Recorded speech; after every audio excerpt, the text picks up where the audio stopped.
زنگ رولما میں موجود کرنل کمار کو پائلٹ کی طرف سے کچھ مشکوک نقل و حرکت کا پیغام ملا، جس کے بعد پائلٹ نے تصدیق کی اور فائرنگ کی آواز بھی سنائی دی تھی۔ اس کے بعد سے ان کا رابطہ کٹ گیا تھا، لیکن فائرنگ اور دھماکے کی زوردار آوازیں اس نے اپنے کانوں سے سن لی تھیں، کیونکہ ہیلی کاپٹر کا ریڈیو مسلسل آن رہا۔ اسے یہ اندازہ لگانے میں قطعاً دیر نہیں لگی کہ ان کا ہیلی کاپٹر اپنے پائلٹ سمیت جہنم رسید ہو چکا ہے۔ کرنل کمار کو یقین نہیں آ رہا تھا کہ اتنی جلدی چولانگ لا میں پاکستانی پہنچ سکتے ہیں۔ یہ تو اس گلیشیئر کا دشوار ترین علاقہ تھا، اور یہاں دشمن کی موجودگی کا مطلب تھا ان کی تباہی۔ اس علاقے کو پاکستانی فوج کے لیے دشوار گزار جان کر ہی تو انہوں نے اپنا بیس کیمپ اس طرف بنایا تھا۔ ایک لمحے کے لیے تو وہ دہل کر رہ گیا۔ اسے سمجھ نہیں آ رہی تھی کہ اس کا واسطہ انسانوں سے پڑا ہے یا جنوں سے، جو حملے کے دوسرے ہی دن یہاں موجود ہیں۔ اس نے خود اس ایریا کی ریکی کی تھی۔ یہاں 15 دن گزارنے کے بعد اس نے اس خطرناک علاقے کو بھارتی بیس کیمپ کے لیے منتخب کیا تھا، لیکن یہاں تو معاملہ ہی الٹ ہو رہا تھا۔ بادل نخواستہ اس نے یہ اطلاع جنرل چیبر تک پہنچا دی۔ اوہ نو! بے ساختہ جنرل چیبر کے منہ سے نکلا۔ اسے پہلے تو اپنے کانوں پر یقین نہیں آ رہا تھا۔ تمہیں یقین ہے کہ اسے فائرنگ سے گرایا گیا ہے؟ کوئی اور وجہ تو نہیں؟ جنرل چیبر نے غصے سے ہونٹ چباتے ہوئے کہا۔ سر، میرا بھی یہی گمان ہے۔ فائرنگ کی آوازیں صاف سنائی دی ہیں۔ میجر سنگھ ہمارا بہترین پائلٹ تھا سر، اس کے لیے یہ علاقہ بھی اجنبی نہیں تھا۔ ہمارے پاس ساری گفتگو کی ریکارڈنگ موجود ہے، کرنل کمار نے کہا۔ اوکے، مجھے سناؤ۔ جنرل چیبر اپنی جگہ کھڑا رہا۔ کرنل کمار نے آپریٹر کو اشارہ کیا، جس نے ایک بڑی ٹیپ پر لگی نمبرنگ کو آگے پیچھے کرنے کے بعد ٹیپ کا بٹن آن کیا۔ میجر سنگھ کی آواز نمایاں تھی۔ اس نے پہلے کچھ شک کا اظہار کیا اور کہا تھا کہ وہ ٹارگٹ کو قریب سے دیکھنے جا رہا ہے۔ پھر اس کی آواز سنائی دی کہ اس نے ٹارگٹ کو دیکھ لیا ہے اور اب ان پر فائرنگ کرنے کی اجازت مانگی تھی۔ کرنل کمار کی طرف سے اجازت ملنے پر اس نے فائرنگ کی اور چند ثانیے بعد ہی انہیں ہیوی مشین گن کی فائرنگ کی آوازیں سنائی دیں، جس کے بعد میجر سنگھ کی طرف سے بمشکل ایک مرتبہ SOS کی آواز سنائی دی، پھر ایک زوردار دھماکہ۔ Dam it! جنرل چیبر غصے سے چیخ اٹھا۔ اس نے کھا جانے والی نظروں سے کرنل کمار کی طرف دیکھا، جو جنرل سے نظریں چرا رہا تھا۔ کرنل، یہ کیسے ممکن ہے؟ وہ لوگ یہاں کیسے پہنچ گئے؟ تمہاری رپورٹس؟ اس نے بات ادھوری چھوڑ دی۔ سر، میری رپورٹس کی تصدیق دنیا کا ہر وہ شخص کر سکتا ہے جس نے یہ علاقہ دیکھا ہو۔ میں آج بھی دعوے سے کہہ سکتا ہوں کہ گزشتہ 200 سال سے کسی سیاح نے اس علاقے کی طرف آنے کی ہمت نہیں کی جہاں سے ہیلی کاپٹر پر فائرنگ ہوئی ہے۔ کرنل کمار کا تیقن برقرار تھا۔ تمہارے خیال سے کیا وہ انسان نہیں ہے؟ جنرل چیبر نے طنزیہ لہجے میں دریافت کیا۔ بظاہر تو یہی لگتا ہے سر، کرنل کمار نے سنجیدگی سے جواب دیا۔ ہے بھگوان! جنرل چیبر نے غصے سے ہاتھ میں پکڑی چھڑی سامنے میز پر ماری اور کمرے کے ایک کونے میں لٹکے بڑے سے نقشے کے سامنے جا کر کھڑا ہو گیا۔ وہ جانتا تھا کہ اس میں کرنل کمار کا کوئی قصور نہیں۔ انہیں انڈین انٹیلیجنس نے بھی رپورٹ دی تھی کہ پاکستانی فوج کے لیے ان علاقوں، خصوصاً اس محاذ پر پہنچنا ناممکن ہے۔ شدید موسمی عذاب انہیں راستے ہی میں مار ڈالے گا، کیونکہ اس خطرناک موسم اور ماحول کا مقابلہ کرنے کے لیے ان کے پاس مناسب لباس ہی موجود نہیں ہے، اور اتنی اونچائی پر تو کسی ذی ہوش کا مناسب لباس کے بغیر زندہ رہنا معجزہ ہی ہو سکتا تھا۔ بہرحال، وجہ کچھ بھی رہی ہو، یہ تلخ حقیقت اپنی جگہ قائم تھی کہ پاکستانی فوج ان کی مناسب پذیرائی کے لیے پہنچ چکی ہے، اور آغاز ہی میں ان کے ہیلی کاپٹر کے بہترین پائلٹ میجر امریک سنگھ سمیت تباہی سے فوج میں بددلی بھی پھیل سکتی تھی۔ GHQ میں اس مہم جوئی کے مخالفین ان کے خلاف طوفان اٹھا سکتے تھے، اور بہت کچھ ہو سکتا تھا۔ انہیں کچھ نہ کچھ کرنا تھا، فوراً، اور ابھی انہیں کچھ کر گزرنا تھا۔ جنرل چیبر جانتا تھا کہ اگر پاکستانی فوج نے یہ معجزہ کر کے دکھا ہی دیا ہے اور وہ لوگ چولانگ لا تک پہنچ چکے ہیں، تو بمشکل 8-10 جوانوں کی کوئی ریکی یا پھر ان کا ہراول دستہ ہی یہاں پہنچا ہوگا۔ پاکستانی علاقے سے ہیلی کاپٹروں کے ذریعے یہاں فوج نہیں اتاری جا سکتی تھی، نہ ہی پاکستان کے پاس بھارت کی طرح بار برداری والے اتنے مضبوط ہیلی کاپٹر موجود تھے۔ یہ لوگ جو کوئی بھی تھے یہاں پیدل پہنچے ہوں گے، اور اس کے اندازے کے مطابق خپلو سے یہاں تک کا سفر کم از کم 50 گھنٹوں پر محیط تھا۔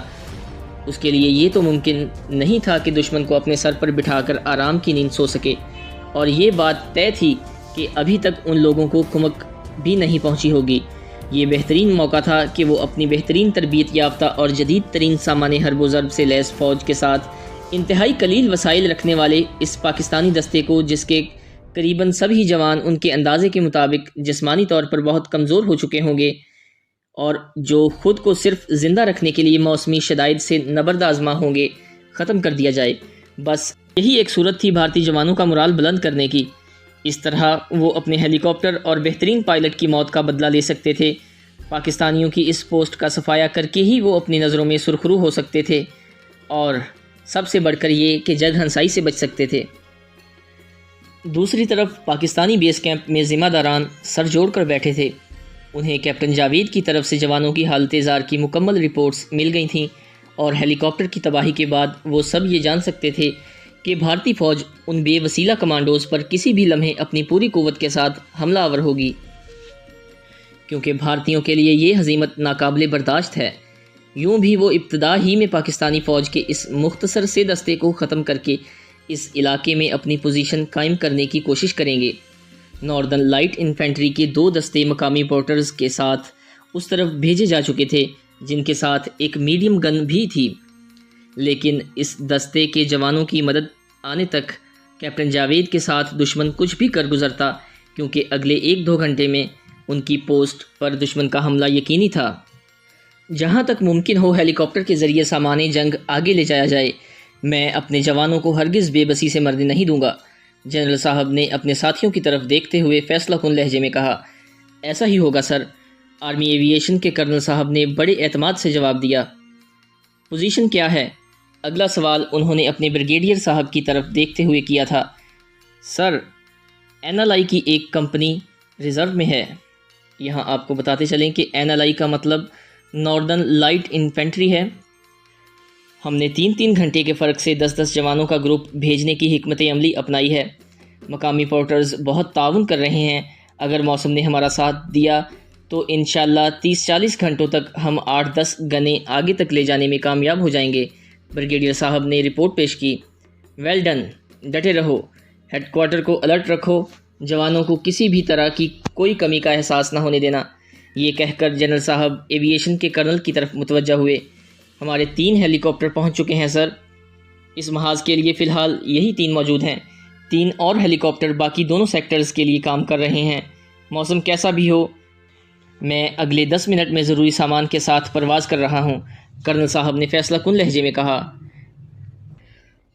اللہ تمہارا حامی و ناصر ہو، جنرل صاحب نے ان کی طرف دیکھ کر کہا، اور خود نقشے کے مختلف نشان زدہ جگہوں پر انگلی کے اشارے سے اپنے افسران کو ہدایات دیتے رہے۔ 10 منٹ بعد کرنل صاحب ایک ایمونیشن اور ضروریات زندگی کے سامان کے ساتھ اپنے ایلویٹ 3 میں پرواز کر چکے تھے۔ انہوں نے عہد کر لیا تھا کہ جس طرح بھی ممکن ہو کیپٹن جاوید تک ہر ممکن مدد پہنچائی جائے، کیونکہ اس مرحلے پر انہیں اکیلا چھوڑنا کسی بھی فوجی کی غیرت ایمانی کے خلاف تھا۔ سپہر کے قریباً 12 بج رہے تھے جب حوالدار لہراسف خان نے کیپٹن جاوید کو اشارے سے اپنے نزدیک آنے کے لیے کہا، کیونکہ اس نے اپنی پوسٹ کی سمت آنے والے راستے پر کچھ مشتبہ نقل و حرکت محسوس کی تھی۔ اس وقت وہ آنکھوں سے دوربین لگائے ڈیوٹی دے رہا تھا۔ سر، ادھر، اس طرف۔ اس نے کیپٹن جاوید کے نزدیک آنے پر اسے ہاتھ کی انگلی سے ایک سمت اشارہ کرتے ہوئے بتایا۔ سورج کی گلیشیئر پر پڑنے والی چکا چوند روشنی کے عقب میں کیپٹن جاوید کو جنگی ترتیب سے آگے بڑھتے کچھ سفید پوش دکھائی دیے۔ اس نے اندازہ لگا لیا کہ یہ بھارتی فوجی ہیں، جنہوں نے جدید جنگی سرمائی وردیاں پہن رکھی ہیں، کیونکہ ان پر فضائی حملہ ممکن نہیں رہا تھا، اور دشمن نے سمجھ لیا تھا کہ پاکستانیوں نے ایسی پوزیشن لے رکھی ہیں جہاں سے وہ ہیلی کاپٹر کا مؤثر فائر ان پر نہیں گرا سکتے تھے، اس لیے ان پر زمینی حملے کا پروگرام بنایا تھا۔